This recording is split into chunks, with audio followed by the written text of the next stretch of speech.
Həyatınızda elə bir insan olubmu ki, hər şey çox kiçik bir xahişlə başlayıb, amma daha sonra özünüzü onun bütün yükünü daşıyan biri kimi tapmısınız? Siz sadəcə yaxşı insan olduğunuzu düşünürsünüz, amma reallıqda siz amansız bir manipulyasiyanın qurbanısınız. Bu taktikanın psixoloji qaydası belədir. Əgər birinə ilk başda hə demisinizsə, sonradan yox demək daxili diskomfort yaradır.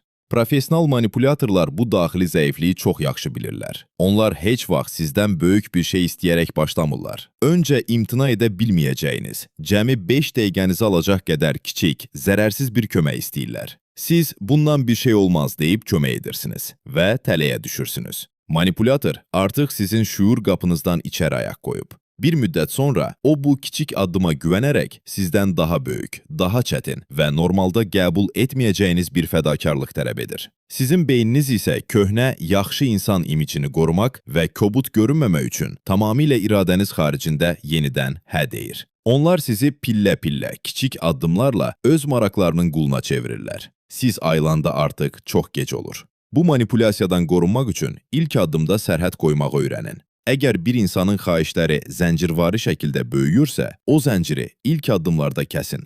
Başqalarına yox deyə bilməyən insan özünə heç vaxt hə deyə bilməz. Psixoloji zirehinizi möhkəmləndirmək üçün bizi izləməyi unutmayın.